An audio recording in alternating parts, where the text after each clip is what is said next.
84, I know. Guess what it is? Merry Christmas, everybody. We didn't do a half-assed Christmas extravaganza, but we'll do a half-assed extravaganza today. We'll just do a normal episode, but we got Christmas themes, we got the cookies, we got the things. It's the Shlicketty DooCast. We've got everything. So I hope you're enjoying your holiday so far. And here's my buddy Mike. He'll tell you all about his holiday coming up. Here we are. It is the Shlicketty DooCast Holiday Spectacular Half-Assed Showcase. Or whatever the title ends up being. Yeah. Well, we don't have to call it anything. Episode 84. Can we put a little snow down in the beginning? I think I had snow last year. Yeah, we'll do a little snow. We won't go crazy. We're not going to go crazy with the production. I mean, I think putting the snow with the green screening, that'll take a lot. Let's talk Christmas. Christmas! Welcome to Christmas! Yeah, this is a Christmas episode. Yeah. So what do you got? Okay, well, Christmas. I have a Christmas. This year, I don't have all the gifts. I didn't even really get ready because I'm kind of poo-poo on Christmas this year. I'm not feeling festive. Last year, I was in a good mood. Things were flying. Life was at my fingertips. This year, it's like, This has been a really hard year looking back on it. You know, everything that started, you know, the way my year started. Yeah, it hasn't been plentiful for me. Yeah. I mean, I'm surviving, you know, like they say, the good Lord doesn't give you what he wants, what you want, it gives you what you need. And I've been given what I need. Yeah. I just am not getting ahead. The life is, and my dopamine level hasn't been tickled, you know. I hear you. It's. I mean, I had a New York trip. I had a lot of good gigs. I had some things here and there, but not. I don't feel like I've had an upgrade in life worthy of, yeah, that's all right. Let's have a party and high five the greatest year. No, it was actually a struggle of a year. And then you mix that with fucking the world's burning, and you know, it's doom and gloom everywhere. It is. It really is. You know, I can't afford anything. I can't afford nothing. That right there as well. Yeah, those two things right there.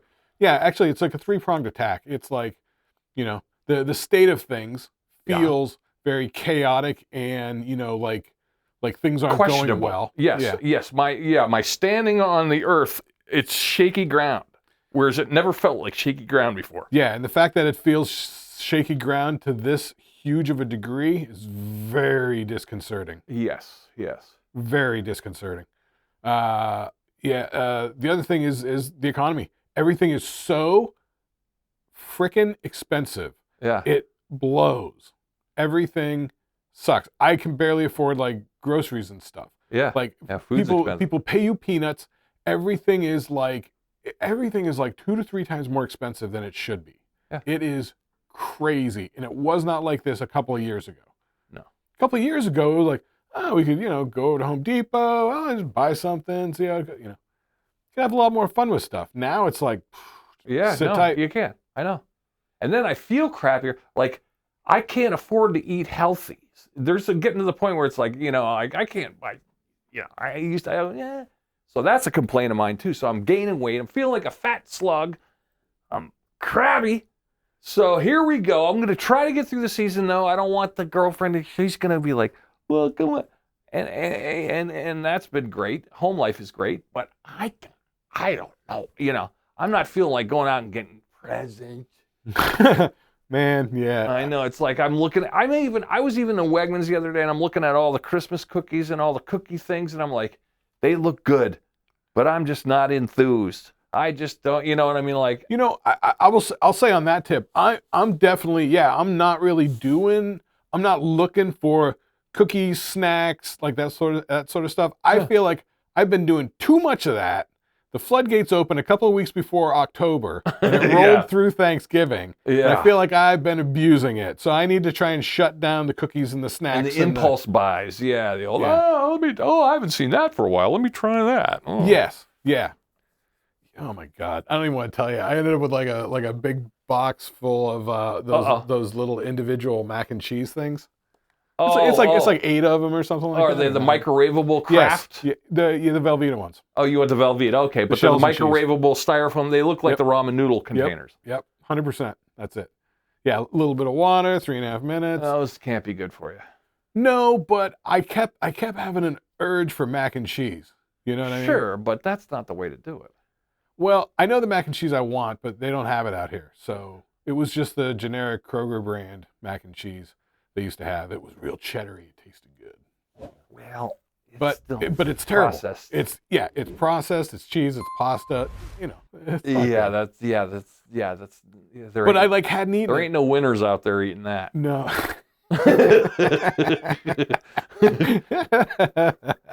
Remember the old drug commercials? There aren't no winners out there doing drug. You know. Yeah. It's like, there ain't no winners out there eating Kraft macaroni and cheese. Any macaroni and cheese. Yeah. Because it's just pasta. I mean, unless you're burning a huge amount of calories any day, then you can. Or if you're in a bind, I could see like, okay, I need a quick lunch and then I'm out. I could see that. Like lunch at the office. Okay, we got to do it quick. But yeah, and here's the sad part. You get the little cup, right? And it's only got like so much in it, right? Yeah. And at first I was like, really? That's all you get? All right. Number one, the fact that my idea of a serving of mac and cheese is apparently a giant, bowl. Yeah. If you really followed good. serving sizes, you'd be astounded. Well, I think it is a serving size. Yeah. I think that's why it's a single serving thing. Yeah. So that is. Yeah, but it's like a cup. It is. It's like a cup or something. 2 cups, something like that. It seems crazy, and yet here's the other shocking part of it. Number one, it's shocking that seems so tiny to me. Yeah. Number two is shocking that honestly it's enough. Yeah. It's enough. It's more than enough to sort of like get your fill of the mac and cheese. Yeah. A couple of bites, 3-4 bites. It's like, okay, all right, I get it. I don't need more of this. I've been getting hooked. Know what? My impulse buys a little lately. I've been trying. I keep getting like, I'm gonna try some Haribo fucking gummy bears, and then I went. Yeah. Then Skittles. I keep going back to Skittles. You can't fuck with the Skittles. They're so good. Really? Old school normal Skittles. Okay, so I have had a little bit of interaction with Skittles. Yeah. Back around Halloween time, a couple weeks before sure. Halloween. Somebody in the office comes around. They got they're almost like those little plastic shot glasses or something like that. Or the ones that come on top of the cough syrup. Yeah. It's almost like that, filled with Skittles. Yeah. So I'm like, oh, that's cool. So I put them in my mouth. Stuff like that. I usually just sort of suck on it, and kind of work it down. But it's just a gummy center, which sucks. Yeah. It's like if you just. But I've been steering out of the chocolates and going to the more gummies and fruits. You know what? Honestly, I'm doing the Baby Ruth. Oh, you're ever since Halloween? Yeah, ever since Halloween. You've been on the Baby Ruth kick. Yeah. Well, because it's hard to find a Baby Ruth. Yeah. They have them at my grocery store in a bag down on the bottom shelf, and they're the little mini ones. Yeah. So it's like one bite. And honestly, that's honestly all I need. Like sometimes you just want a little bit of chocolate, a little something. Like that's all I need. One little bite like that. Baby Ruth is good because it's like the Snicker, but it has the extra peanut in it. I know Snickers' whole motto is like, packed with peanuts.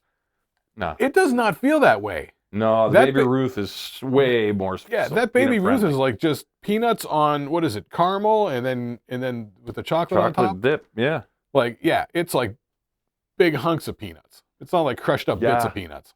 Yeah, it's good. The Baby Ruth is strong. It's strong. Yeah, it's not bad. It's not bad. So what do you think? So Christmas cookies. So we're into this one world. We're going to Christmas. Christmas cookies. Now, if somebody goes, all right, Mike, what do you want for Christmas cookies? What's your go-to Christmas cookie? What are you thinking? My default is always chocolate chip on everything. But for Christmas cookies, I always loved this cookie. My mom used to make like 3 kinds of cookies for Christmas. The chocolate chip, which is just the Nestle Toll House recipe. All we would do is double sift the dry ingredients, which makes them, lighter and crispier. And then, of course, like those sort of like shortbread plain cookies. With the Hershey Kiss on top? No. Well, I think we did those one year because I wanted to do those. Yeah. I like those. Yeah, those are solid. Those are peanut butter cookies. They have a peanut butter version and there's a non-peanut butter version, but you're right. The peanut, yeah, they're both sort of. But yeah, they're a Hershey Kiss cookie, and they're little thing. No, it was more like these little shortbread cookies that you would roll the dough out and then stamp it. Oh yeah. And then we had like a frosting gun that had like in lighting they're called gobos, like silhouette things I can on the see front. it. So you could just hit the tree-shaped cutout with the tree-shaped lines Yeah. of green frosting or whatever, right?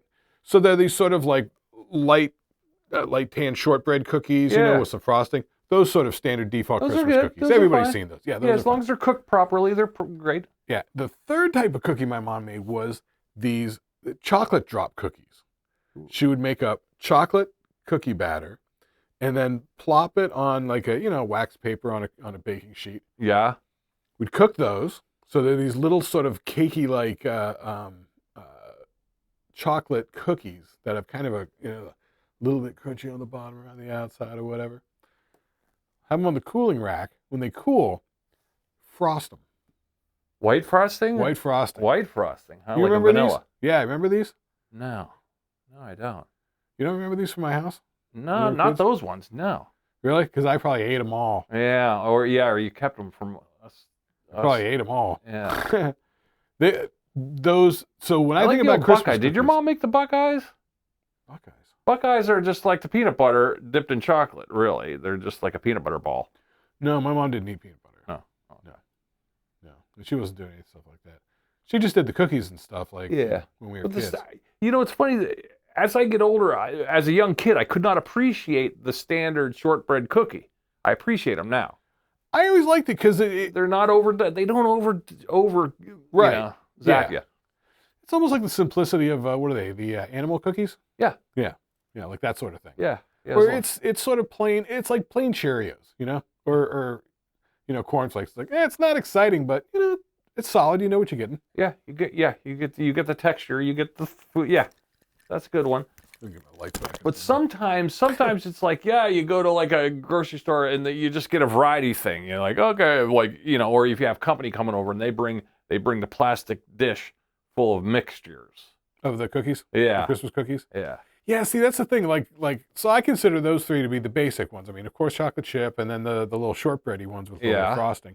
And then these chocolate drop cookies with... And then there's always those weird little white powdery ones. What are those? Like the round ones in a ball? They're kind of like a ball. Sometimes they could be shaped like a giant Rolo, but they're like they're like a ball. Yeah, they're kind of like a cake in powdered white donut. They're like a dark cake in a powdered white donut. I know what you're talking about. I've definitely seen them, like you say, in those sort of like displays like you can get at the store. There's like 6 different kinds of them, for like something to take to work or whatever. Yeah, and then there's always the leftover, which I don't eat. I don't eat the. I don't like the oatmeal cookie. Stop with the oatmeal. Leave the oatmeal. We don't need raisins in oatmeal. I'll do the oatmeal cookie, not if it has raisins. Yeah. I mean, sometimes I will, because it's like, it's only raisins. But, man, raisins kind of like a vampire, they need to be invited in. Like, you don't want that shit showing up and crashing the party. No. In fact, there was this one, I think we talked about this on an old pod. I discovered the dried cranberry. Now, the dried cranberry smokes the raisin. If anyone thinks they're going to put a raisin in their cookie batch, fuck your raisins. Go get yourself some dried cranberry, or get the cranberry pieces and raspberry. Yeah, way better. Blows it in the dirt. Interesting. Yeah. See, I haven't made any cookies in a while, because last time I tried it was a horror show because I had to do it in the toaster oven. Yeah, you don't have an oven, so it's been a year and a half now. But you had one on the line. You were talking to me the other day or a couple weeks ago about having one delivered. Yeah, that's an option. Yeah, I just got to try and pull it out. Yeah, well, we were like, we wanted to get this done before the snow came. Well, the snow came. Today it melted, but more snow coming. Yeah. What's another cookie? I was thinking about cookies. I wanted to talk about. Actually, this was my peeve. I want a band of Pitzel. The Pitzel steaks. I hate anise. That's like, is that what that is? It's that anise smell. Yeah. That weird rumplemints kind of thing. Yeah, that's not my thing. It's like black licorice or something. Yeah. Blech. My girlfriend made cookies last week or something like that. Uh-huh. I don't know what happened to them all. Well, you fucking ate them. I didn't eat them all. Well, then she must have. It's not like you have a mouse in your house. Well, I know she sent some to her son. I don't know what she did with some other ones. I don't know. Can you send cookies through the mail? Oh, yeah. I guess you can. Yeah. Nobody really. Yeah, they don't really. They always ask you, "Is there anything edible or perishable in here?" Oh, that's at the airport. Well, they ask you that at the. Oh, do they? If you hand it to the guy in its box, they'll ask you that as a formality. But you always, because I've mailed my mom fucking bottles of wine before, and they'll go, "Is there anything breakable or liquid perishable in here?" And I go, "Nope." No, you gotta tell them. No, you never tell them. Yeah. They'll confiscate it. Why? They just need to know. They just need to label it accordingly. No, you wrap it, bubble wrap, it's fine. I've sent 1,000,001 bottles of wine. They gotta make sure. But you got to have the bubble wrap. If you don't have the bubble wrap. Yeah. But, you gotta tell them what's up. They gotta know. I lie to them all the time. You gotta lie to oh, come on. It's the post office. They don't know what they're doing down there. Well, they knew what they're doing, but they're just so understaffed and so hanging on by a thread. Yeah, I did feel like I was doing something like that when I was flying, and I used to take gear with me. Like when we went down to Brazil and stuff like that, because we were going down there to shoot stuff. And I would see things that like no lithium-ion batteries. And I'm like, I got lithium-ion batteries for the camera. Yeah. I'm like, I'm not going to say anything. Yeah. But I think what they were saying is no lithium-ion batteries in the checked bags. Right, because they don't want that underneath, I don't want to say bomb making. It could be that, or it could be just, I don't know. Yeah, it's too extreme of a condition, and you don't want to. Yeah, if it gets too hot or too cold, it'll. Yeah. Here's another one. I got a question. Okay, it's the holidays. So you're at Grandma Ruth's house, and you go, "Hey, Grandma, got me something to drink." And Grandma goes, "Okay, honey," and she brings you out a cup of eggnog. You drinking it? Ooh, yeah. You know what? That's a good one. You like the eggnog?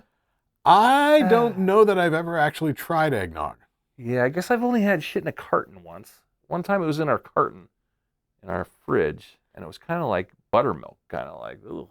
Yeah, that's kind of what I imagine it would sort of taste like. Like, I've never actually tried it. It's been around rarely, but I was just... But don't they put alcohol in that? Yeah. Or does it already have the alcohol in it? I don't know anything about... I'm really dumb when it comes to eggnog. I just know it feels gross. It feels like buttermilk with vodka to me. That seems gross. Right. But now, what if you put like rum in it, like spiced rum? Okay, I could see that. I could see maybe, probably a rum thing. Maybe people were yelling at the screen right now. No, you put rum in it. Oh yeah, I don't know. I don't know anything about any of that. But yeah, I don't think I've ever tried it even. Yeah, I've never tried the alcohol version. I know I've sipped some of the old stuff back when I was like 10, and it was gross. It tasted yucky. Sorry. Yeah, I don't think I like eggnog. I don't know. And it feels really filling. I almost feel like I'd be like, "Oh God, that was disgusting." Yeah, I think that's an allergic reaction. Yeah, I don't know if I'd like it. And I've never been a fan of, even though I don't drink, but even when I drank, I was never a fan of like the Kahlua and cream, or let's mix, I don't want cream and alcohol and cream. To me, just, it's kind of like mixing citrus and, something in it. It's like beer and milk. It's like, ugh.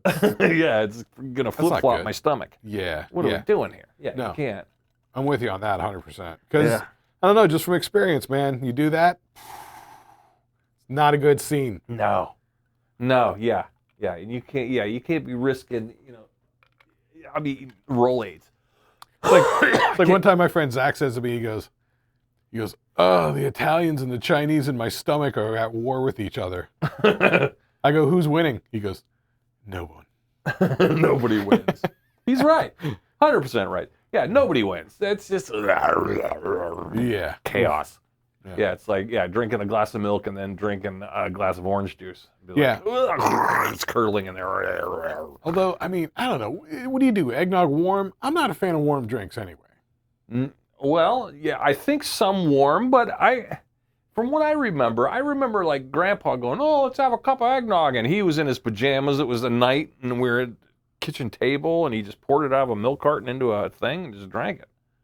Right? Yeah, so I don't think he heated it up, but I'm sure there's more elaborate versions. Oh, was it out of the fridge? Yeah, it came right out of the fridge, and it was like in a milk carton. Yeah. So, but that was just the one time. I'm sure there's like, "Oh, Grandma's home." Somebody's got a homemade thing. Some people add their alcohol to it. I don't know. Okay, all right, let me throw this one at you. So what we would have when I was a kid, or like we were having like a Christmas party or something like that, my mom would make wassail. Wassail? I never heard of this term. Really? Wait, wassail? Yeah. Wassail, I believe. Wassail?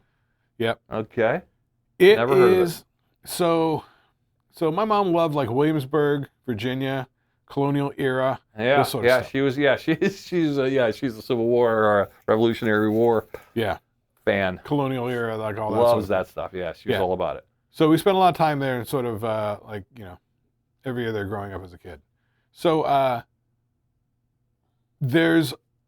wassail is one of these like traditional sort of like eggnog and wassail. So wassail is like, it's like a party punch. All right, give it the goog right now. Just what is the definition? Define what is wassail. All right. Just ask, what is wassail, and read the first 2 sentences.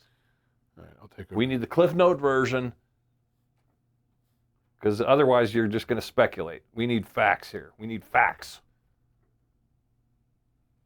Okay, wassail is a traditional English English. spiced, warm mulled cider or ale, historically associated with winter solstice and Christmas, meaning good health. Okay, so warm ale? Or cider, mulled cider. Okay, like probably has alcohol in it. And it's spiced and it's warm. Ooh, like a warm... Yeah, okay, yeah. Right? I could see it. I could see this hot, warm served cider from a part. communal bowl.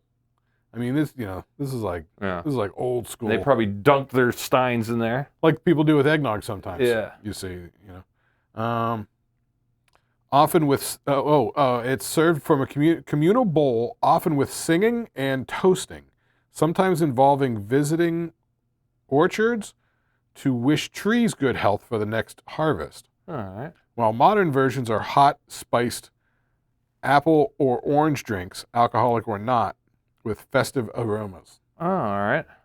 So the drink, the base, traditionally ale or mead, later evolving to apple cider or juice. Okay. Okay. Spices, cinnamon, cloves, Okay. ginger, Okay. nutmeg, star anise, a little bit. What's star anise? Anise, like you were talking about earlier. Yeah. That sort of black licorice flavor. Oh, yeah, Like yeah. just a little bit. Yeah, that's Often anise. with citrus slices, orange or lemon. Yeah, I could see it all working We see together. cinnamon, cloves, ginger, nutmeg, star anise with citrus, orange or I could see it all working together. sweeteners, sugar or honey. Yeah. Alcohol optional, whiskey, brandy, or vodka. Okay. Serving. Simmered in a large pot or slow cooker, served hot from a communal bowl, often with apple slices poked with cloves floating on top. All right.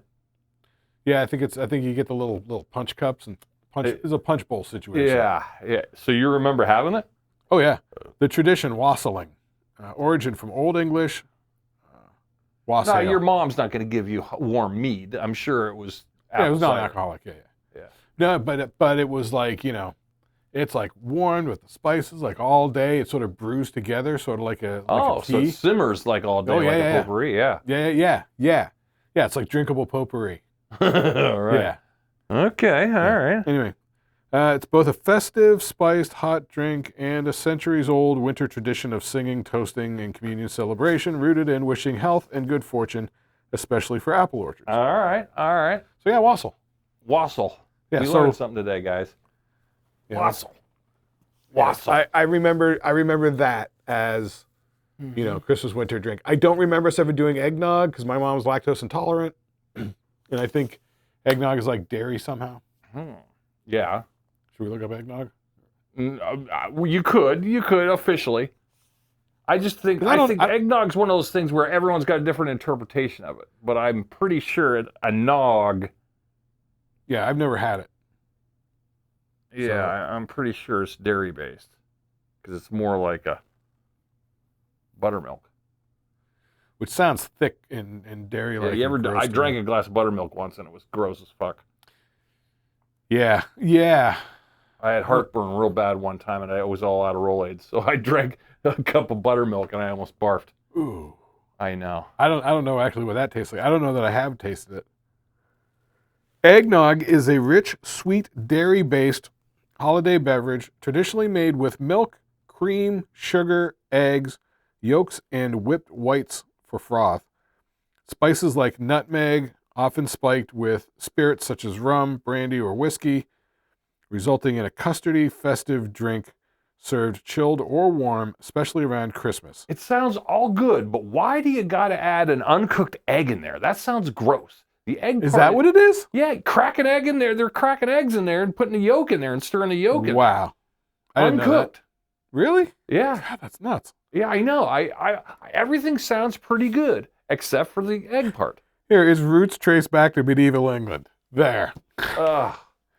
They're like, everybody loves eggs, but we're not cooking them. Yeah, you get salmonella out of that crap. I'd be queasy as farts. Yeah, evolving from warm, milky drinks, possets, into beloved cold, creamy, sometimes alcoholic treat known today in North America and Europe.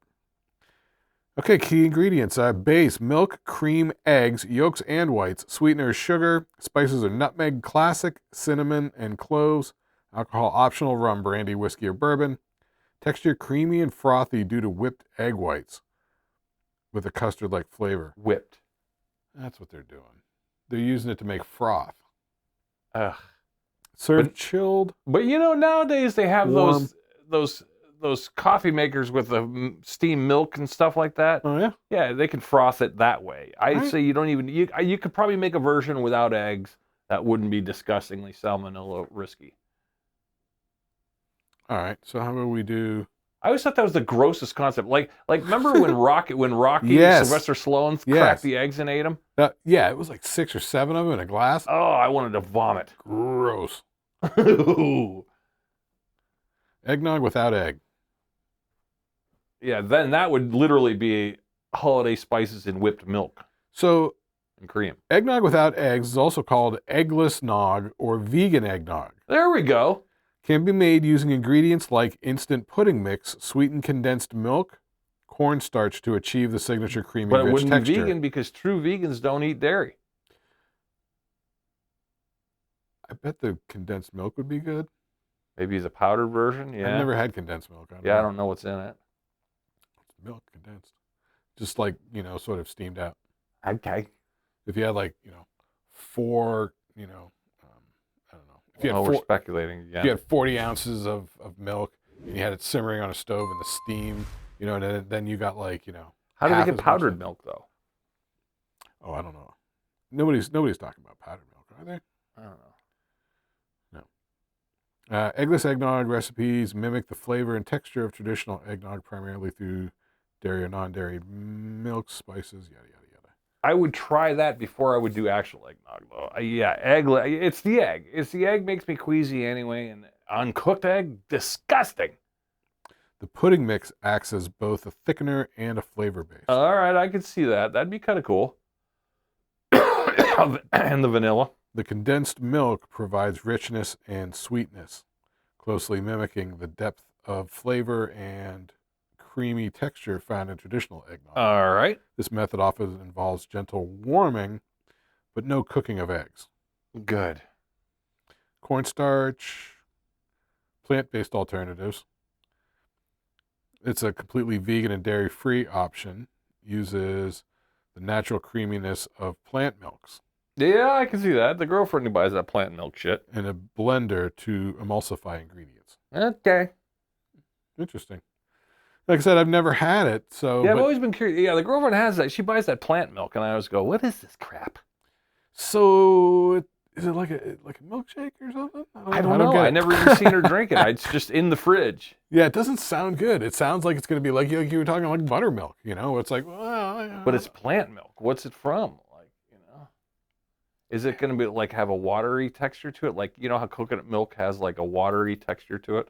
Yeah, but that's why they were talking about using the pudding mix and the cornstarch to thicken it up. To give it some bulk. Yeah, because it needs bulk. Because apparently, it's got what are we talking? It's thicker than a soup or something like that. Yeah, right?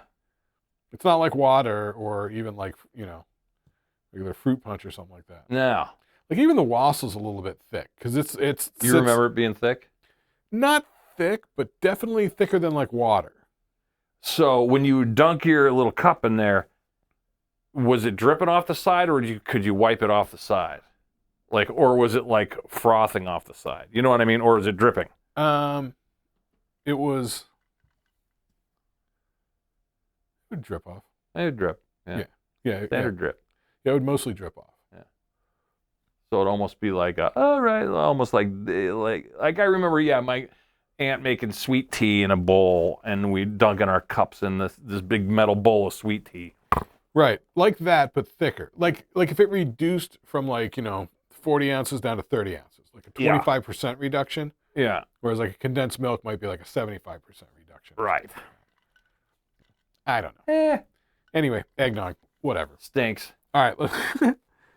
Let's push the Christmas episode along. I got some stuff I jotted down. Make it snappy. Let's do it. Let's pump it out. I've also get some Christmas spirit going. Yeah, we'll get pretty Christmassy. Let's see. What do we want? Because we're already at the 40-minute mark, son. Right. All right. Before we do that, I got a present for you. Nuh-uh. Yeah. For who? For the show or for you? Me? For you. Uh-oh. Yeah. I got some presenting here. Wow, it's not like you to have presents. It just sort of worked out this way. Oh, really? So first off, I'm going to go ahead and get this out of the way. All right.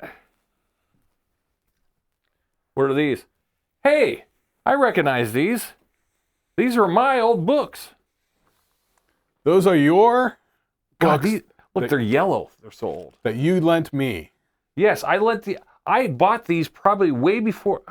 You had those when you were a kid. Yeah, what's the date on this one? I remember this one. This was the first one I got, and I got it at an old Rite Aid or a Ray and Derrick. Remember the old Ray and Derrick? Oh, yeah. And they used to have the book. I think they're from 82. That sounds about right, 83, 82. Yeah, wow. Wow, these are the originals. So you had loaned those to me when we were living together before I moved to Phoenix. Yeah.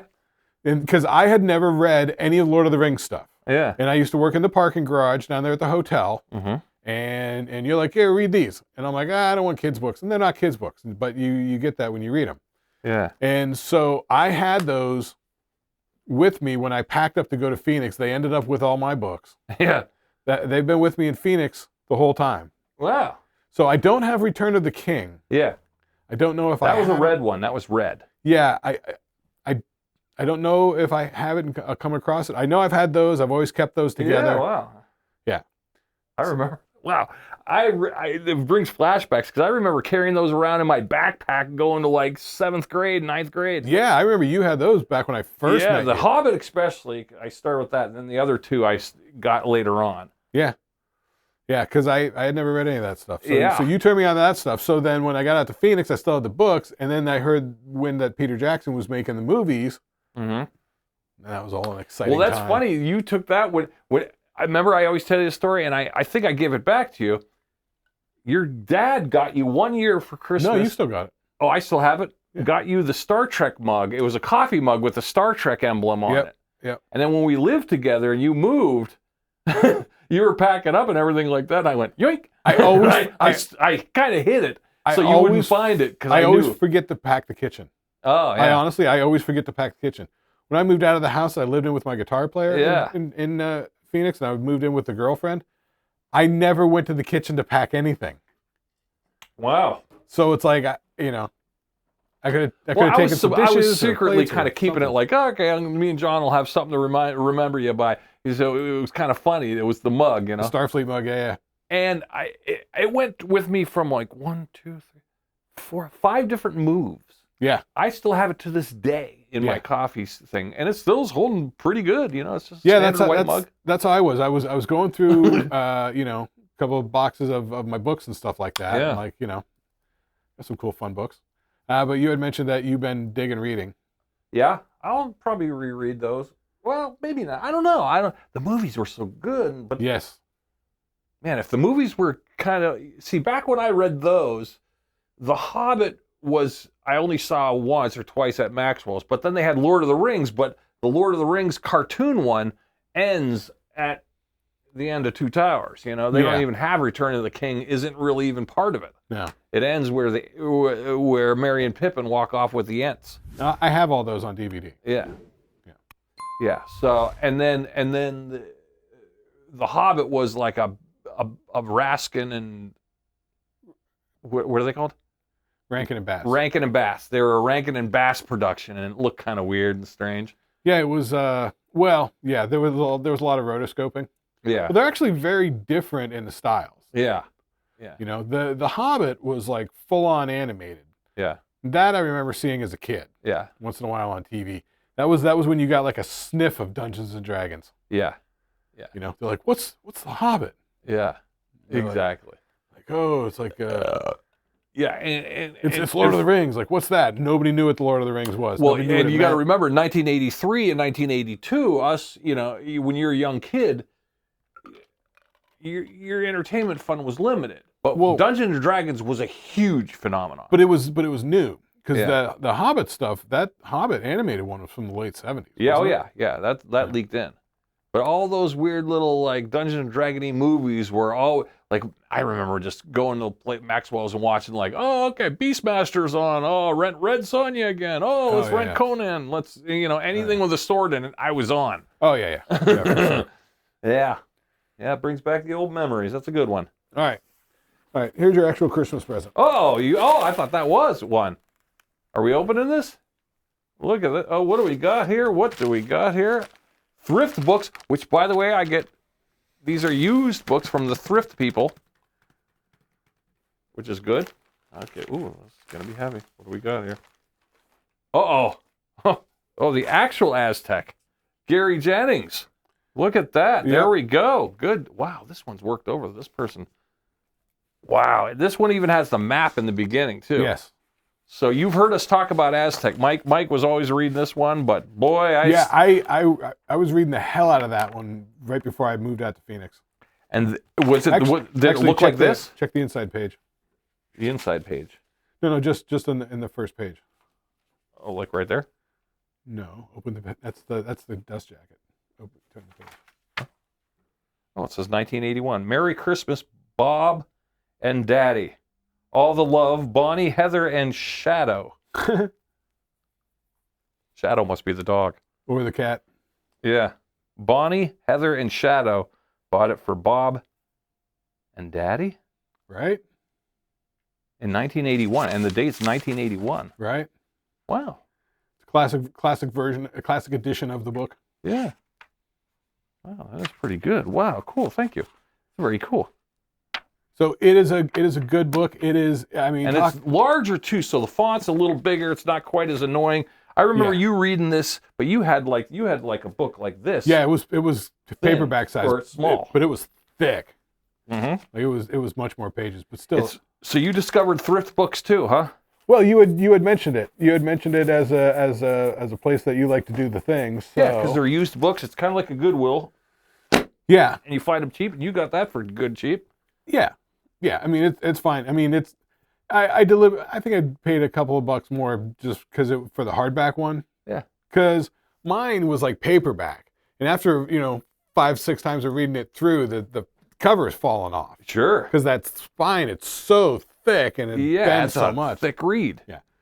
Yeah, it was a little out of control. So. All right. So I got you a nice one. So just do me a favor, read it. Get into it. At least go through the first couple of letters.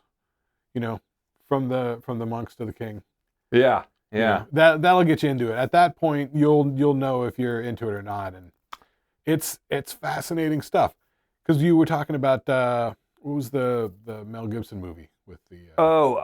Yeah, the Mel Gibson one, which is like Aztec, but it's called, I forget what it's called. Yeah, I forget what it's called. But that's sort of around this same time. It's not these guys. It's not that society. This society is way more advanced. Yeah. Than what that was. But it was around that time. Wow. Yeah.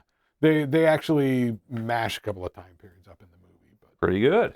But it's this sort of stuff. And so, there's a good National Geographic documentary called Cracking the Maya Code. Uh-huh. If you want to see some visual examples of some of this sort of stuff that they talk about in here. Fascinating. Yeah. Wow. So we got books to read. It's a good time. I got some things on the Kindle. I'm reading. I still got to finish the Lauren Michaels book, but that's kind of long. Yeah, it's not going anywhere. Yeah, Lauren Michaels will always be there. Yeah. Do it as you go. And then I was also reading, but I escaped from the book, but I was reading a real thick ass book on Robin Williams. Oh, really? Which was quite fascinating, his old life. But then I was like, oh, I noticed Netflix has a documentary on it, has a new release, fairly new. Oh, and Robin Williams? Yeah. Oh. So I started Wait, who watching. does? It was 2 episodes. Yeah, it was 2. On Netflix? I think it's Netflix. Yeah, Hmm. and it was 2. It was 2 episodes, and yeah, by the end you're crying like a baby. But yeah, that was pretty good. So I abandoned the book and I watched the thing on, and then it's like, all right. But then I realized the book was definitely getting in the weeds a lot better. Yeah. Well, yeah, that's always the thing. Yeah, you can get a lot of detail in the book. Yeah. So yeah, you got some readings to do. I got some readings to do. You Yeah, said you had a list. All right. I jotted down a couple of things here. Yeah. I jotted down a bunch of stuff we could talk about. It's not very Christmassy, but Uh-oh. I had a couple of thoughts on a couple of things we could kind of talk about real quick. What's that? I don't know. I'm reviewing it, kind of like, is this worth digging into? Oh, we were talking earlier, the new Muppet Show, huh? Yeah, there's a new Muppet Show coming out in February. I guess, produced by Seth Rogen and crew? Yeah, Seth Rogen's got something to do with it. I thought Jason Segel was like all up in there with. I guess they saved the franchise or something like that. Or yeah, I thought like him and like Lisa and what's the other, Brian Henson, are in charge of all that sort of stuff. Yeah, and there's like a new trailer came out today, and it was kind of Teaser. a teaser. Yeah. Yeah, it's just like Kermit with putting his mug down and turning the lights on in the theater. But yeah, it seems like they gotta. I mean, if they don't get something relevant, I mean, I guess back when we were like, I don't know, late teens, early 20s, they had that Muppet Babies on that was animated. Yeah. People like that. Like a whole generation grew up with that. Yeah, I guess if you're young, yeah, the 10 years younger than we were at the time, I guess if you grew up with that, something like that, yeah. But even that was cornball-y. That was a cartoon. It was super cornball-y. I couldn't take it. No, yeah, it's too babyish. Let's see. Muppets are great though. Oh, so I made a couple of quick top 5, bottom 5 lists. All right. Just off the top of my head. We haven't done one of these in a while. No, we haven't done one of these in a while.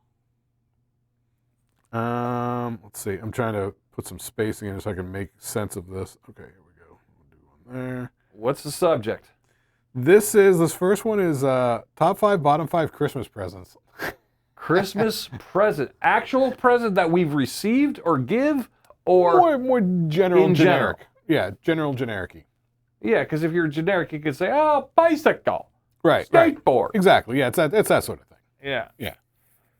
So yeah. I know I had on my list, the last thing I had on my list, which kind of ties into that, which is I always like the stocking stuffer gift more than we all got the one big gift under the tree. Remember the last one you opened? What I liked, because my parents were always pretty good, and I was good with my kid on this one, is the stocking and cramming that full of all kinds of cool little small stuff. Yeah. Even the gift cards would go in there too. Yeah. Yeah. So I like the goods, and there's always 10 different things in there mixed with candies and little toys. I like the stocking. Yeah. There was a time period there where the stocking was pretty great because like it had all sorts of like little things in it. You go everything from a pack of gum to a Matchbox car to an Atari cartridge. Yeah. You never know. It could Action be whatever. figure, like whatever. Yeah. All right. So I'm gonna get in this, but first let's take a quick break. All right, and we're back. Sorry about that. Little bio break. So, top 5, bottom 5 Christmas presents, okay? These aren't necessarily in any order. I'll try and put them into some sort of order here. All right, so, I don't know. It's not really any order. All right, bottom 5 Christmas presents to receive, right? Bottom 5, yeah. You want top 5 or you want bottom 5? Let's go bottom. You want bottom? Okay. All right, the bottom, Man, didn't it always suck getting anything for Christmas that had to do with summer? So like when the parents would go, here, have a bike. That that was terrible. Anything that was summer that you couldn't play with at the time, it'd be like, oh, here's an inflatable raft. Yeah. You'd be like, what are we doing here? Yes. I can't do anything with this inflatable raft. I remember that one year when I was like 10 or something like that. I got a bike. Yeah. And it was like, can't ride this in the snow. Yeah. And then I was like, can you? So yeah. I tried to check it out. Yeah, it wasn't great. Yeah. Skateboard. I remember. Yeah, the skateboard was never a thing. You can't do anything with that because back when we were kids at that age, like winters were like full on like Arctic blast. For, yeah, like, it was pretty brutal. Months. Yeah. Okay, so I guess I'll go from this. Number 5, bottom Christmas present. And I'm not throwing graphics up on screen. Nah. Number 5, stuff you aren't into at all. Well, sure, yeah. Was that? Yeah, that's when like, Aunt Jeannie just got you an erector set or something, and you'd be like, here's a crocheting kit. Yeah, here's a crochet. Right. Yeah. Why would I want crocheting? Everybody loves crocheting. No, we don't. No. Yeah. Yeah. Oh, we just got you. Yeah, we got the game, Ants in the Pants. Let's go play Ants in the Pants. And you're like, I don't want to play Ants in the Pants. Yeah, like that sort of thing. When some relative who doesn't really know you gets you some sort of like not age appropriate, thing. It's like, here's Hungry Hippos. It's like, yeah, I'm 17. Yeah, I I'm don't 17. play Hungry. Hungry Hippos ain't cool when you're 17. I have a car and a job, Yeah. So stuff you aren't into at all, or like, oh, it's a fishing pole, and you're like, well, Yeah, read the room, Aunt Jeannie. All right. Next up, this may be controversial, but I don't know. Food or drink? Food or drink? Oh, when somebody would buy, well, as a present, as a Christmas present? I never did mine, even though I wasn't much of a drinker. Every now and then in my 20s, somebody would go, hey man, I got you a bottle of Jack, or something like that. And I never really drank the shit, but eventually you would. It'd be like, it'd take till like, I got an old bottle of Jack. And you wouldn't break it out till like 4th of July. It'd be on a shelf for a while. Yeah. I never minded the alcohol, but food, no. I'd write a gift card though. A food gift card's good. You ever get like, dude, we pioneered that back when we loved were the hanging gift out at card. the mall. We figured out that because we were always broke, we never had any money. Yeah. And it's like if we had cash, like we'd be hanging out at the mall and we'd be so hungry. Yeah. Because we had no money. We couldn't do anything.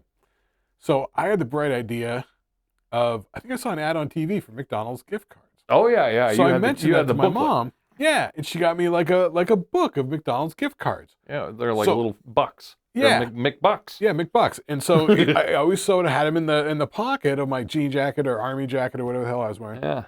And so when we were hanging at the mall, we could go and be like, oh, let's get something to eat. You and I would go to McDonald's. Yeah, And I think Grandma got me like a mall gift card. Like, yeah, I think because it'd be like a $20, but in those days, $20 would be like 40 now.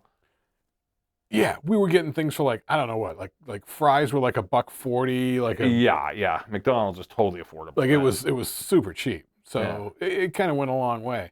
But yeah, I think your grandpa got onto it, and then they bought you. Yeah. The And that was before gift card, because gift certificates were a thing. Gift cards didn't come around till, I want to say, mid-90s, late 90s. You had to have the whole debit card thing. Yeah, We didn't that have wasn't any of a thing. Everything was a gift certificate before that. Yeah. So you'd have all these like long envelopes and things. Yeah, things weren't interconnected back then. Yeah. Like cash registers were just cash registers. Yeah, and barcodes weren't something that we could attain. No. Like, it was tricky to get a barcode. Yeah, it's still tricky. Yeah. So, yeah, but now everything's like the gift card. Gift cards are easy. They're great. Gift cards are it's easy. But yeah, but just having the little book of the McBucks and but that was a genius move. Mm-hmm. That's fine. Because that's handy, especially at that age. Yeah. Like my girlfriend used to give her son like a bus pass. Like he didn't Ooh, drive. that'd be a good one. So out there in Phoenix, it's like, in like Mesa, Tempe, where we were, they have little city shuttles. Yeah. Because of all the college students and everything. That's not a bad one. But yeah, if anyone got you food, like, yeah, it'd be like all of a sudden, hey, I got you some Hickory Farms. Right. Like, right. I can't do anything with Hickory Farms. Or, I got your fruit basket. It's like, Yeah. Or that big dumb tin of fucking 3 kinds of popcorn. Oh yeah, you'd eat the caramel corn, and the rest of it was throwaway. Yeah, because it'd be cheese popcorn and then popcorn. standard stale popcorn. Stale. Yeah, undoubtedly that's what it ends up being. Yeah, the candy corn was. Yeah, but the container was savable though, so you'd get rid of it all and say, "All right, I can use a container for Legos or whatever, but this candy corn's got to go." Giant metal tub thing. Right. Yeah. Yeah. So food or drink, that's kind of a lame. Yeah. Lame. All right, this one, funnily enough, ironically enough, third worst Christmas present to get: a replacement item. Or something you already own. Oh. Which I just gave you your own books back. Well, that's all right because I haven't seen them. And I don't have any Tolkien books in my possession. Because that's almost something like, I'll get it someday, and I never got around to it. Well, no, those were the ones. Yeah, those are the original one. My original one, which is kind of funny. Yeah, I don't know. Well, a replacement, though. Let's think of a replacement. What else would be a replacement? Like sunglasses. Like, I bought you another pair of sunglasses. Well, replacement item would be, let's say, like I got that dirt bike for Christmas one time. What if somebody stole that bike? And then the next Christmas, you get another bike.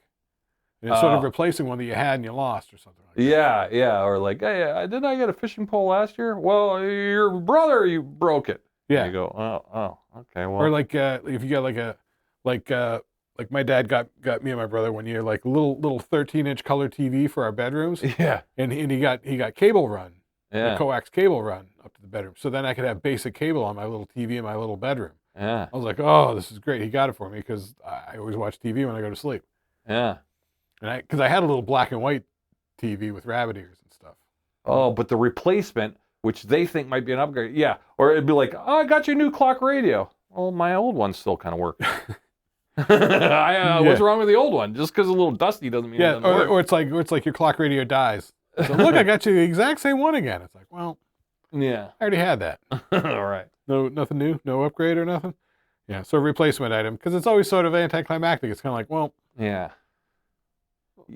Nowadays, the replacement item you can replace on your own through the grace of Amazon. But in the old days, getting that was kind of like, oh man, I only had a chance to get one gift, and you got me a replacement item. Something I already had. Yeah.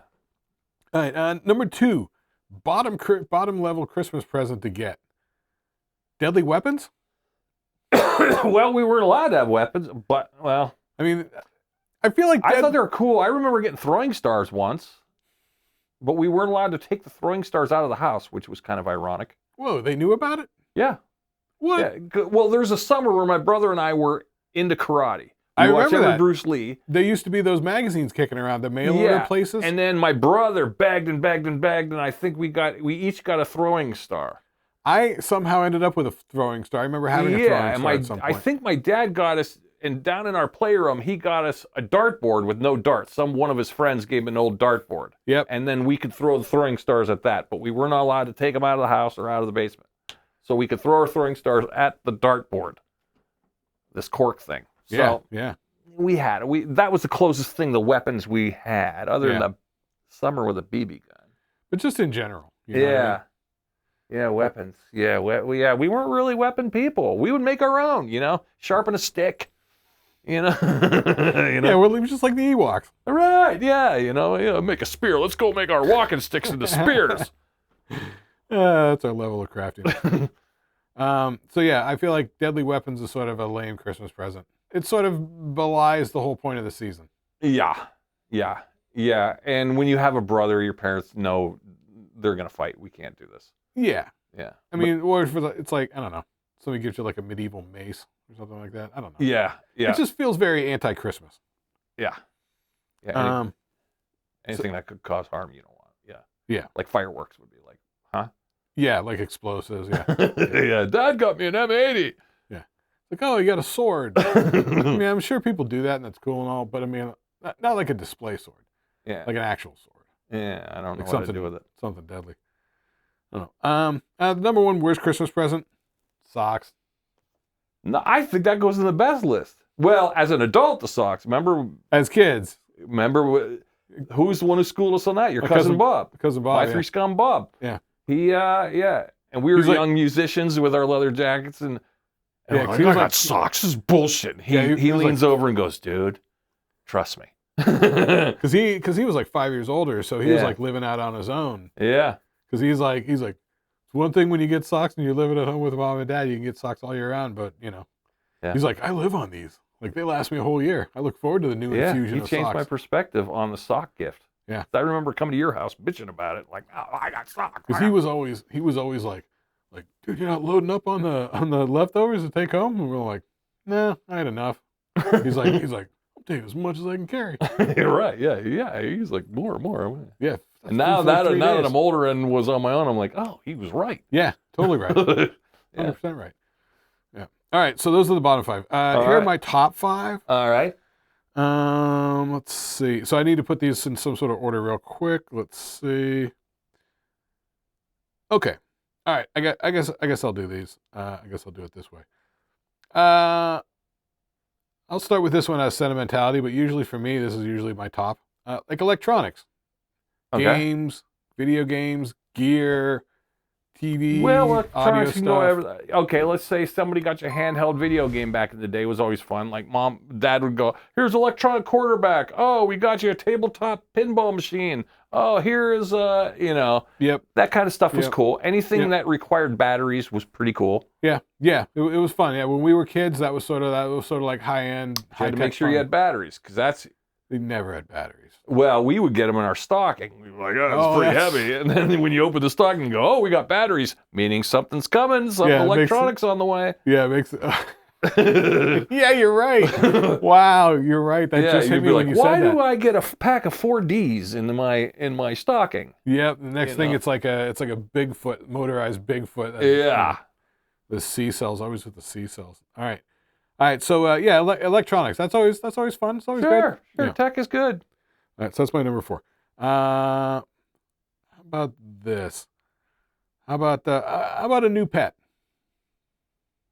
Well, I can't say I've ever got a Christmas pet. I haven't either. But Not even a fish. I don't think we even got a fish. no, My brother might have got a hamster at one point. But no, I don't think so. We never did either. But imagine if you were like, kids and you really wanted to get a dog and you get a dog on Christmas. Yeah. If mom appeared with a cat on Christmas morning, I would have shit my pants. Right? I would have loved it. Yeah. That'd be a pretty dope gift. Yeah.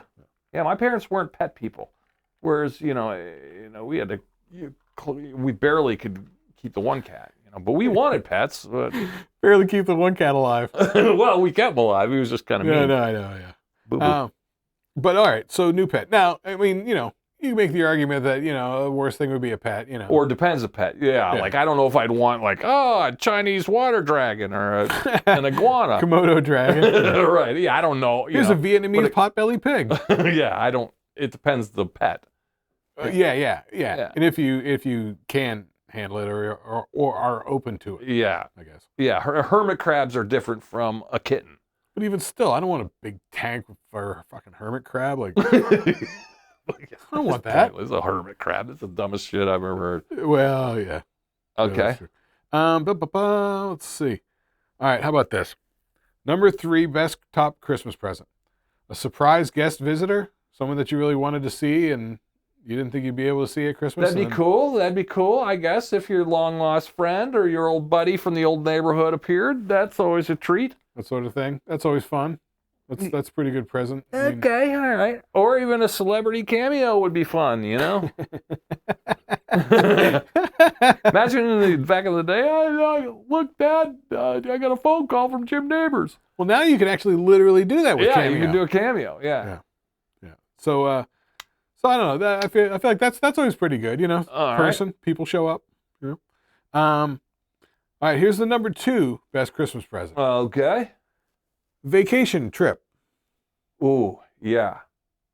Now, yeah, but they were always kind of like, all right, we got you we got family tickets to Cedar Point. Right. But we can't go to Cedar Point till school lets out. Right.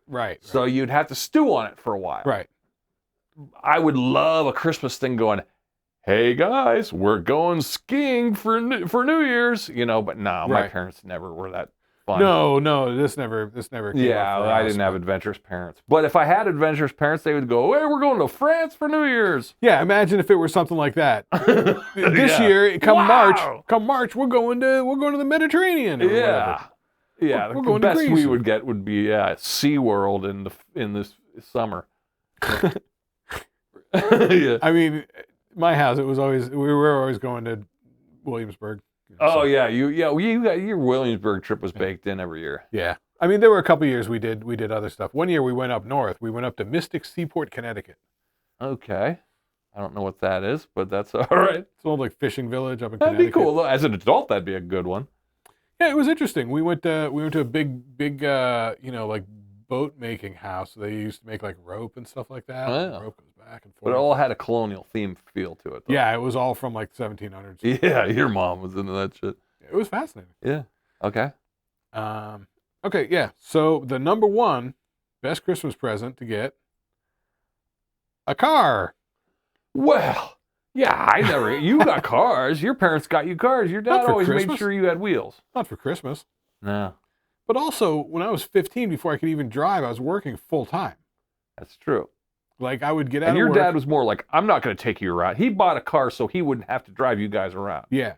Well- You and Eric. Ostensibly, it was a car for both of us. It wasn't a Christmas present. Yeah. It was a car for both of us. But at the time, I was working full time. Like, I would Yeah. work from 3 p.m. until whenever we got done, 10, 11, 12 p.m. at night. I was cleaning. I was a janitor. And then, and Eric was playing in that cover band with Carrie Kibler. Yeah. But he That guy that sang, he used like, to have to haul his Deuce drums around, so they need, yeah. Yes, because I believe like there was, So he would take the Celica. I remember him piling all his drums in the back of that turtleback Celica. yeah, that's Celica. Yeah. Yeah. Because that for me personally was the best Christmas, was when Eric got his Pearl Export double bass drum set. And I think I got that red Charvel guitar and Yeah. like a 20-watt crate amp. Wow. Yeah, that would have been a good Christmas. Yeah, you guys were all hooked up for that year. Yeah. Well, it was around that time that they gave your brother a new drum set.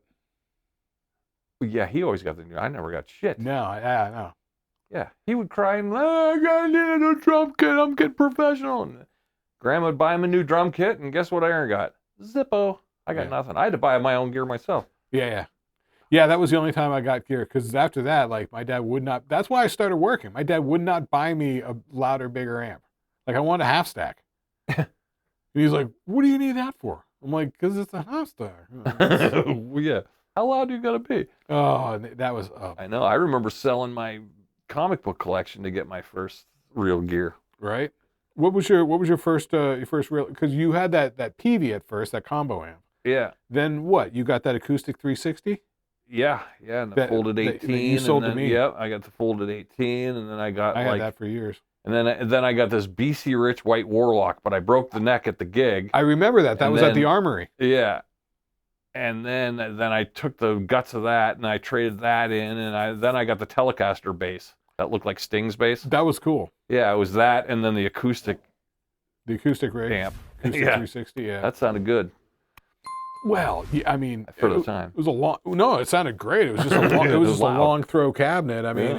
it was. And in our scope, to have something that big that was as tall as us was like, wow, it is Well, basic. you sold it to me, and I measured it because I had to try and fit it in the Celica and Yeah. that sort of shit. Like, I couldn't do it in the Celica because it was 4 feet high by 2 feet deep by 2 feet wide. Wow.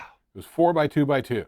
Yeah, because it would lean back like a dolly. Like Yeah, it had, the it had kickback two wheels, and like kickback a wheels. bar. Yeah, yeah, yeah, that was yeah. fun. The whole thing was just a scoop with. I with missed an- that old bass though. folded That 18. old Telecaster bass was cool. It was a plank of wood. Yeah, I know. Man, I see those. They're like $3,000 now. Yeah. yeah. I mean, yeah, it's like one of those old like 59 style basement or Yeah, P-bass had one style. pickup in it, but it was all beat and ground. Yeah, all it you looked like need. Sting's bass. yeah. I mean, fuck, man. If you put flat wounds on that, that'd probably sound like Motown. I know. It'd be like James Jamerson with that shit. Okay, so yeah. So number one, top one's a car. Not bad, not bad. So there you go. Yeah, fun list. It's gonna be an all right Christmas this year. I don't know. The older we get, though, we don't really get. Now I don't even buy for my kid anymore. She's 22. I'm gonna give her an envelope. You know, I might get her, oh, you know, a Snuggie and a couple small things. Yeah. She's gonna get an envelope of cash. You know. Yeah. Cash is king. She's at that 22. Remember when we were 22? We'd be like, Dad, just give me money. You know, all right, give me the socks, give me the money. I'll take maybe a new black sweatshirt and. We were all working all day and then doing bands, like, you know. Actually, at up until like 23, 24, I mean, I was in college too. Yeah.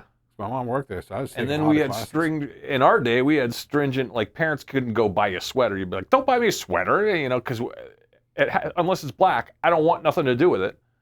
You know, so it's like, all right, just give me a black hoodie with nothing on it, no labels, and some black socks and some new underwear and envelope of cash. I got that like 5 years in a row. Yeah. Yeah, well, yeah, definitely. Because, yeah. Yeah, because it was mostly gear. And the gear that I wanted, like, they weren't going to buy me. They didn't even understand what it was. Like, yeah, you could explain like an effects pedal to them. They don't. You know, no. Parents don't know what the fuck you're talking about. No. Like to get my first distortion pedal, that Rat. You saved your lunch money. And shit. I embezzled all my money. Yeah. I remember we went that year to vacation to Williamsburg. We went to Busch Gardens. I remember being in the what is it? The German. Yeah.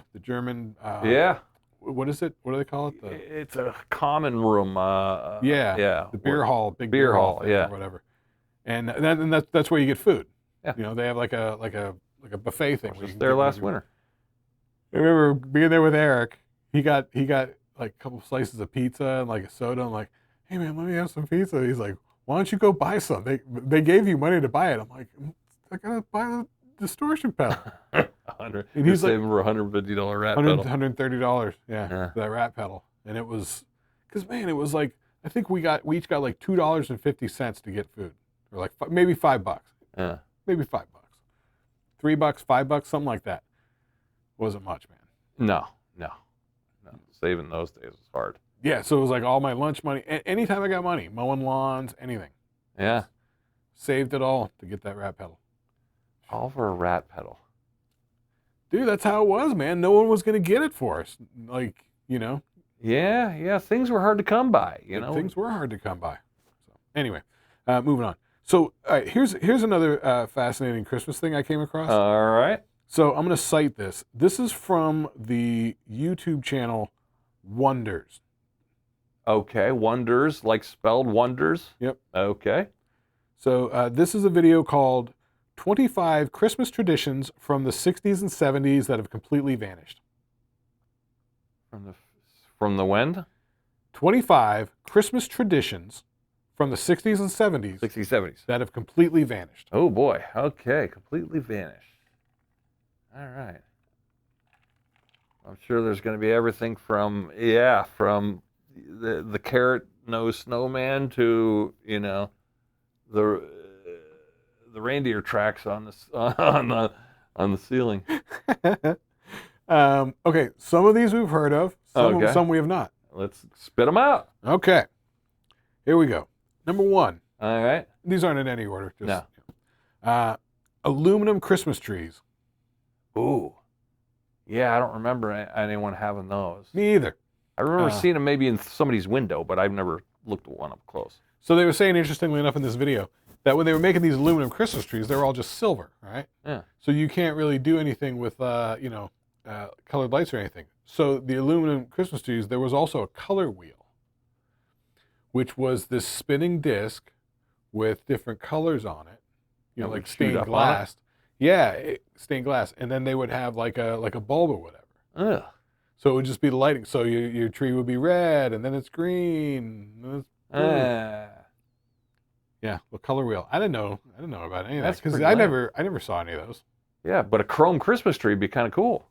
I like that idea. It did kind of look pretty dope. Right. We'll have more on that. So these are all 60s to like mid 70s. Okay. Next one is a door-to-door caroling. Oh yeah, nobody does that anymore. Nobody unless does you're it dorks. But I remember when we were kids, they were still trying to push it on us. I just remember always being like, I don't want to go caroling. I don't want to go caroling. Yeah, I was never forced to do that. I don't think I ever was, but I think it was always going on around, and it's like, Yeah, back in our old suburban neighborhood, every now and then, the Squarevilles down the road. Oh, here they come. You could hear them going door to door, and they're getting closer. Turn the lights out. Turn the lights out. yeah, like your dad and my mom we sort of went to the same church, and so Yeah, they would church carol, but I think I they think just they went would to do businesses. church caroling, wouldn't they? Yeah. I thought they just went to maybe businesses that donated, or like some like an old folks home, and okay, we're gonna stop by at the Presbyterian Lodge and do the little thing, Yeah, I was always like, I don't want to. I don't do that. No, caroling's dorky. Yeah, theater kids might have did that. I don't know. It never. We were too metal for that. All right. So this next one here, talking about the shiny Christmas tree. Yeah. All right, here's another way that they did it. They had tinsel Yeah. made from lead. Ew. Lead tinsel, huh? Lead tinsel.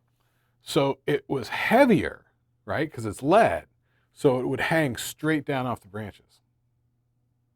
Good idea, but it's lead. We're talking the 60s and the 70s. Yeah. Like early to mid 70s sort of Mom, how come the cat's dead? thing. Yeah. Must have ate the tinsel. Right. Yeah. But it looked cool. I could imagine. Why is there a picture of it? No. In the video that I took this from, they had some old footage of it because it was so prevalent. Like it looked pretty dope. Yeah, I don't remember. My dad used to think that tinsel was hokey, so we never had it on our That's trees. the whole thing. In the mid 70s, with the EPA laws, they couldn't have the lead anymore. So you couldn't make it out of lead. So they started making it out of aluminum foil or mylar when that came around in the mid 70s. Yeah. Which is much lighter, and so it doesn't hang straight down. Yeah, but it looked hokey. But it looked pretty cool when it was lead. I can imagine. Yeah. Okay. But they said most people don't do it anymore. Because, that shit got everywhere. All foul up the vacuum cleaner. Oh, yeah. It was a Radiators. mess. Yeah. All right, here's other stuff. Christmas club saving accounts. Oh, yeah. Or Christmas layaways. It's kind of like the Christmas layaway. Yeah. Did your parents ever have a layaway? At Sears. Yeah, I want to say my parents, one year we did like a Hills layaway, and my mom said, we're never going to do that again. She got mad at them for some reason. Yeah, because when you go to get it at the end, they hit you with some additional charge. Bullshit, Yeah, she got mad. She thought she was going to save money, but never did. And then I was like, we're never going to do a layaway again. It doesn't again. save you money. Yeah, it was bullshit. Yeah. Yeah, Christmas club. Now, Christmas clubs, people had work Christmas clubs. We even have one at our work, but I don't. So this was something that the banks. I remember some of this shit when I was a kid. The banks were in on this, where you would open up these Christmas savings accounts. Yeah. And so you would put like $5 a week or whatever into the savings account, and at the end of the year, after Thanksgiving, they would issue Christmas checks or something. Yeah, like that. it'd be at a higher rate, or yeah. Something like that. But it was just to encourage people to save for Christmas or whatever. Yeah. So anyway, those aren't really around anymore. No, you're right. You're right. Not a bad idea though. I don't see why they don't. You'd think not kids, but you'd think. But the young couples could do that. Should the kids do that. would learn about it. Yeah. The kids would learn about Yeah, I don't know why it went the way of the dodo. That seems like one that could potentially have legs to still be viable. But okay. Yeah. Next, we definitely remember this one. This one went from 1933 until 1993. The Sears Christmas Wish Book Catalog. Right? Different from the Sears catalog. Right. This was an add-on. This was kind of like a half the size. Yep. And it would have like a little, just basically a box that you could check things, They were saying here that typically what would happen in the 60s up to the mid 70s is each child would have a different colored marker or pen, and they would circle what they wanted, which seems nuts because then the parents got to flip through the book looking at every page to see what's circled or not. Yeah, and the toy section was not really, we just go, okay, I think I want the big Trax wheel truck, and then my brother would go, no, I want that. And you go, well, yeah. Yeah.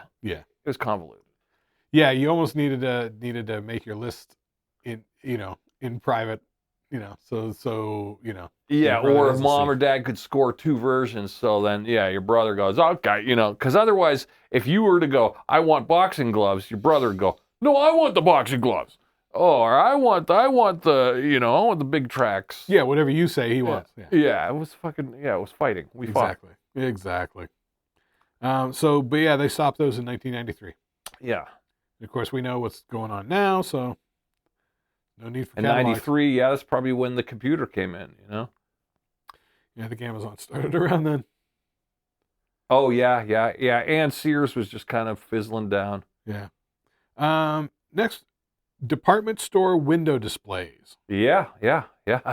This ended in 1985, basically due to malls. Yeah, but true. Now, this is funny because my dad did that in New York. He worked in the 70s. He worked at Orbach's in the mall, or in New York City. And he was the head window display guy. That was like his Super Bowl. So it is. And it sounds like it's a seasonal thing. It's not, because what they were doing was they would have these elaborate window displays that had a lot of like moving parts, motors, animatronics. They would swap them out weekly. Yes. Now, so for like 6 or 8 weeks, that's 6 or 8 displays. Each one's got to be developed, engineered, made to look good. When my dad ran Carlisle's, he wanted to make the window displays like he used to do in Orbach's. He was trying to bring it back, but Carlisle's was in the mall. This is the early 80s. Oh. So he tried to do that. But then it became, like he would try to go, okay, the new Sasson jeans are in. So he'd try to make like a weird scene around it. He'd be like, hey, can I borrow your stuffed animals? And then he'd make like a woodland creature scene with this fake snow and everything like that, you know. I'd lend him stuff. Or one time I remember going there and he was making like a camping scene. There was like a canoe that he had borrowed.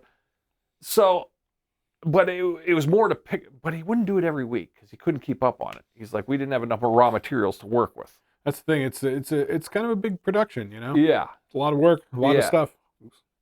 Yeah, he couldn't, and you run out of ideas, you know. It's like there's, you know, if you're trying to push like fat lady sweaters with a big collar, you know, it's like, what am I going to do? You know, I can't put fat lady in a turtleneck in a canoe. Yeah. They got to be themed, you know. You got to, you know.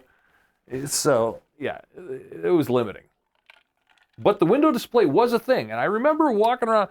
I remember walking by stores in the mall since the 30s, right? Yeah, the window display, and I think women used to look at it too. Like our moms, I remember my mom staring at a window display going, oh, I like her coat. I like the way that outfit looks, you know? Yeah, and these are all for the younger kids, these are all at department stores. Department store was like having like a Amazon in physical form.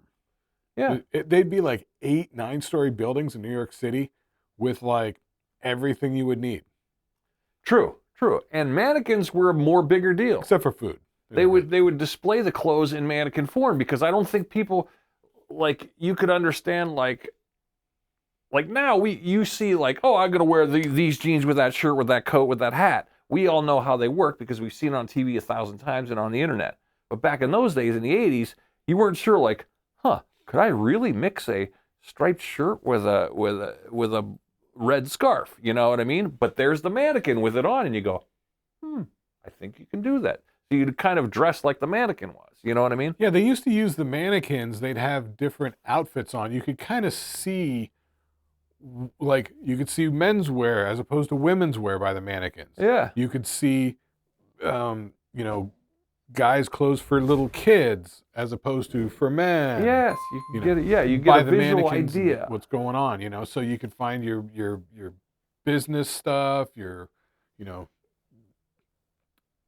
casual sportswear, whatever, Yeah, it was a bigger deal. Yeah, dressing. So when you walked in the store, you could look and you could see, oh, I'm looking for men's activewear over here. I need sweatpants, Yeah. And you could...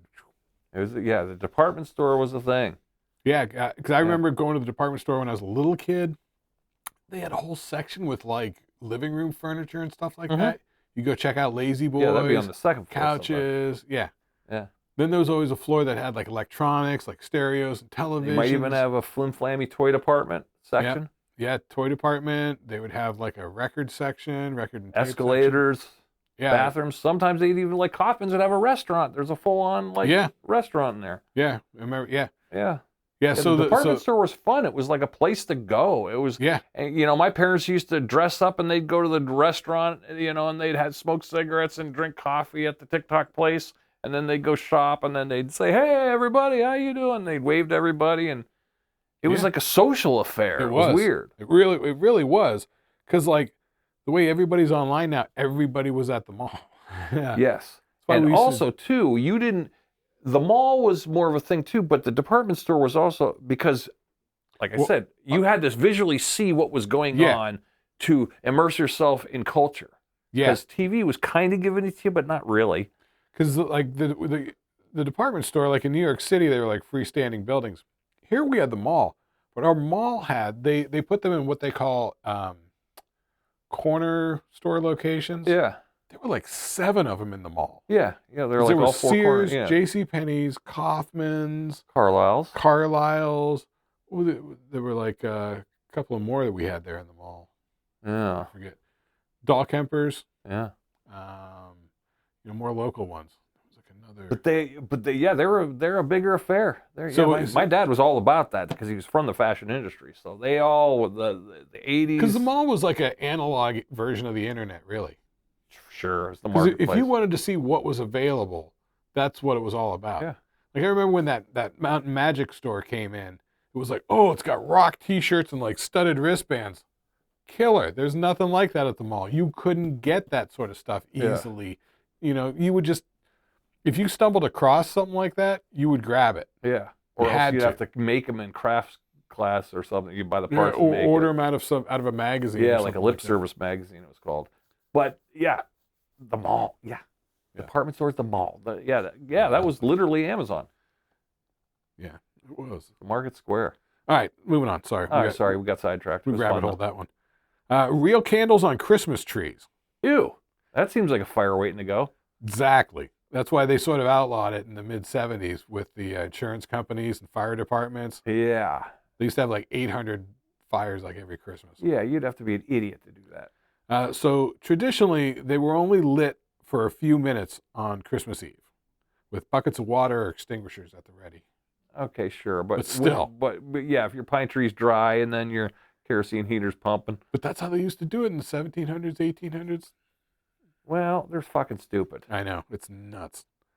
So this one, flocking your own tree. Flocking, what's that? That's apparently like putting like fake snow on the branches of the Christmas tree. Oh, okay. Flocking. Apparently that's a thing. They had kits they used to sell Flocking kits? in the 60s and 70s, yeah. Flocking. Number 9 is TV Yule log broadcasting. Oh, when they were on the TV on the VCR, you'd buy a VCR tape that would have like 8 hours of a burning log, you know? Well, it started off in 1966, a New York City TV station. They had a 3-hour-long broadcast of it was the fireplace at, I don't know, some sort of manor house. I don't know if it was like the governor's manor house or something like that, but it was just cool. a fireplace. But maybe they just do it. In those days, programming was far few in between, and they knew people weren't going to tune into anything they played on Christmas Eve, so we'll just play the Yule log. They put on the Yule log, and people would put it on, and it just gives that homey, feel. They do it now with Netflix. Yeah, true. They got those on Netflix. Yeah, it's a modern screensaver. All right. Handmade paper chain decorations. Oh, yeah, we'd make those. Yeah, the chain one, the little Yeah. links with the colored Yeah. paper, we'd all make those and make our parents put them on the tree, and they They would were look saying horrible. that in the 60s and 70s, they used to use that as a way to keep the kids occupied when they were on Christmas vacation. I could see it because I think we were forced into that shit. Because you'd have to make just hundreds of feet of it. Yeah, or you'd have to make like the cutout snowflakes that were hanging from the Yeah. Ugh, so annoying. Bubble lights on trees. Bubble lights. What's a bubble light? This ran from like 46 to 75. My grandparents had these. They're like little lights for the Christmas tree. And it's got this like little plastic bowl part that comes up like this. And then there's like, it's almost like shaped like a candle. Ah, And so it's got like colored oil in there or something like that. ew. And as it heats up from the little light bulb that's lighting it up, the oil starts to percolate and go up. Oh, and make like a little bubbly effect. Yep. Oh, geez. Seems like a lot of work for minimal. Yeah, my grandparents had had these on the Christmas tree, but those came out in 1946. Those seem like a fire hazard. Yeah, they kind of were. Because you're putting oil or liquid onto an electrical charge. Yeah, they were kind of prone to breaking. Not a Yeah. lot of fires, but yeah, they're weird. Number 12, fruitcakes as actual gifts. True. I don't mind the fruitcake. I like a good fruitcake. I'd eat a fruitcake. They were doing this in the 60s and the 70s. Yeah, that weird uncle would be like, okay, Uncle Fred and Aunt Ethel's bringing over a fruitcake. So here, funnily enough, the fruitcake as an actual gift got killed off in the 80s by Johnny Carson. Why? Did he make fun of it or something? He started making jokes Okay. about fruitcakes. And then everybody was like, yeah, we hate fruitcakes. I don't know. I kind of wouldn't mind a fruitcake nowadays. How about this one? In the 1960s, Christmas corsages. Christmas. Okay, the corsage women Yep. would wear, or the hand corsage, like Yep. yeah, and they would just be a poinsettia leaf, probably with some Yep. kind of blah. Yeah, the Dork. status symbol. Yeah. Number 14, toy commercials during Saturday morning cartoons. Well, they got rid of Saturday morning cartoons. Exactly. Toy commercials are still around. They're always going to be around. Yeah, they're all over on the internet. Yeah. Sending Christmas cards to everyone. It's a Yeah. 1960s thing. I know. We don't get any Christmas. We got 2 this year. You ever get remember the Christmas cards you get from like a weird cousin that would just be like, oh, cousin Frank sent the thing, and he tells his whole year in review on like a thing. Yeah. Yeah, we went to the Yellowstone, and then so and so. It'd be tell a story. Yep. What the fuck? These cousins stink.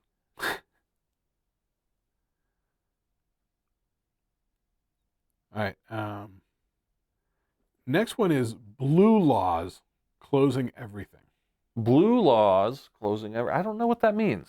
What does that mean? These blue laws were apparently religious-based laws mandating that businesses be closed on Sundays, especially during Christmas season. Oh, yeah. So everything, even gas stations and grocery stores. Oh, yeah. I remember everything kind of closing on Christmas Eve. Like, it's Christmas Eve, got to get there before 5. Like, apparently, like, everything would close on Sundays. Yeah, I could definitely see it in a small town. The bigger the city, the less prone to it is. Smaller the town, yeah. Yeah. Okay. Anyway, that stuff was gone by 1978. I do remember, though, it wasn't until like I remember us even in the 90s, like, we better get our beer or alcohol because on Sunday they're not open. Oh, yeah. There's kind of certain things like that. Liquor laws here in Pennsylvania. Yeah. All right, here's another one. This actually factors in like Christmas vacation. All right. Christmas bonus cash envelopes. Oh, Jelly of the Month Club. From the 60s to the early 70s, it was usually 1 week's pay as a bonus. Well, it's funny you say that. I got this, but this was just vacation time I didn't use. So Yeah. they'd buy it back at the end of the year. Yeah. Yeah. But I know, yeah. And then remember when it didn't come right and he got the Jelly of the Month Club? Yeah. Yeah, that's the whole thing. But yeah, the Christmas bonus. Does your dad ever mention the Christmas bonus? I don't remember my dad ever mentioning it. No, I don't think so. He never. But yeah, I don't know if he just didn't mention it or never got one. Pretty sure he just didn't want to mention it, because then we'd be going, well, can we go get a pool? All right. Mandatory office Christmas parties.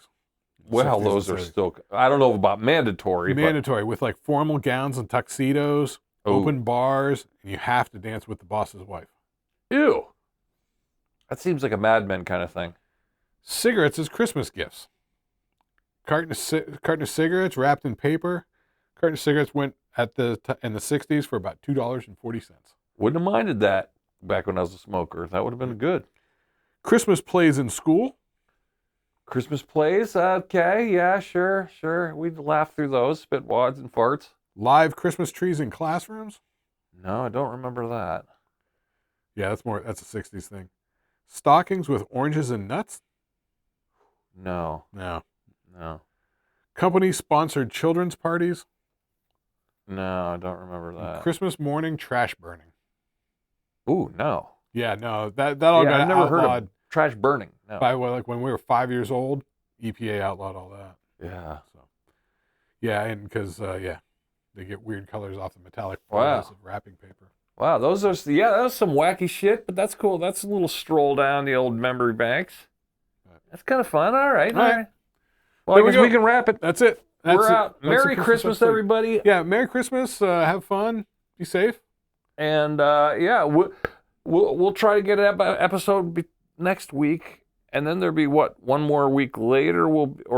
When's New Year's? It's coming up. That's gonna be our next episode. Yeah, we're not gonna do anything kooky. I mean, we'll just go back to the regularly resumed programming. Yep. So yeah. Merry Christmas, y'all. All right. Merry Christmas.